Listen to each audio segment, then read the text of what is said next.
Exodus chapter 16, Manna and Quail. The whole Israelite community set out from Elim and came to the desert of Sin, which is between Elim and Sinai, on the 15th day of the second month after they had come out of Egypt. In the desert the whole community grumbled against Moses and Aaron. The Israelites said to them, "If only we had died by the Lord's hand in Egypt. There we sat around pots of meat and ate all the food we wanted. But you have brought us out into this desert to starve this entire assembly to death." Then the Lord said to Moses, "I will rain down bread from heaven for you. The people are to go out each day and gather enough for that day. In this way I will test them and see whether they will follow my instructions. On the sixth day they are to prepare what they bring in, and that is to be twice as much as they gather on the other days." So Moses and Aaron said to all the Israelites, "In the evening you will know that it was the Lord who brought you out of Egypt, and in the morning you will see the glory of the Lord, because he has heard your grumbling against him." "Who are we that you should grumble against us?" Moses also said. "You will know that it was the Lord when he gives you meat to eat in the evening and all the bread you want in the morning, because he has heard your grumbling against him.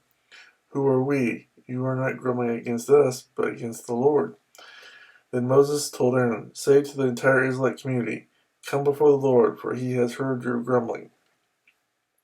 While Aaron was speaking to the whole Israelite community, they looked toward the desert, and there was the glory of the Lord appearing in the cloud. The Lord said to Moses, "I have heard the grumbling of the Israelites. Tell them at twilight you will eat meat, and in the morning you will be filled with bread. Then you will know that I am the Lord your God." That evening quail came and covered the camp, and in the morning there was a layer of dew around the camp. When the dew was gone, thin flakes like frost on the ground appeared on the desert floor. When the Israelites saw it, they said to each other, "What is it?" For they did not know what it was. Moses said to them, "It is the bread the Lord has given you to eat. This is what the Lord has commanded. Each one is to gather as much as he needs. Take an omer for each person you have in your tent."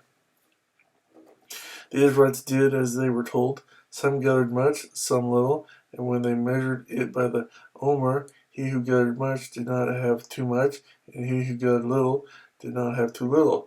Each one gathered as much as he needed. Then Moses said to them, "No one is to keep any of it until morning." However, some of them paid no attention to Moses.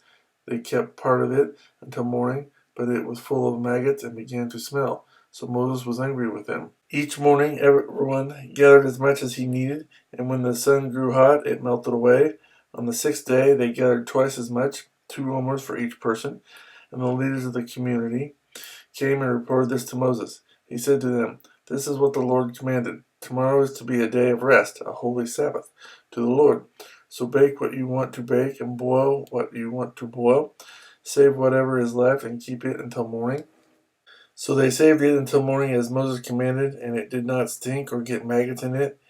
"Eat it today," Moses said, "because today is a Sabbath to the Lord. You will not find any of it on the ground today. 6 days you are to gather it, but on the seventh day, the Sabbath, there will not be any."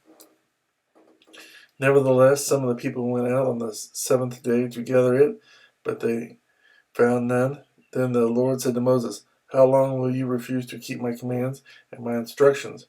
Bear in mind that the Lord has given you the Sabbath. That is why on the sixth day he gives you bread for 2 days. Everyone is to stay where he is on the seventh day. No one is to go out." So the people rested on the seventh day. The people of Israel called the bread manna. It was white like coriander seed and tasted like wafers made with honey. Moses said, "This is what the Lord has commanded. Take an omer of manna and keep it for the generations to come, so they can see the bread I gave you to eat in the desert when I brought you out of Egypt." So Moses said to Aaron, "Take a jar and put an omer of manna in it, and place it before the Lord to be kept for the generations to come." As the Lord commanded Moses, Aaron put the manna in front of the testimony that it might be kept. The Israelites ate manna 40 years until they came to a land that was settled. They ate manna until they reached the border of Canaan. An omer is 1/10 of an ephah.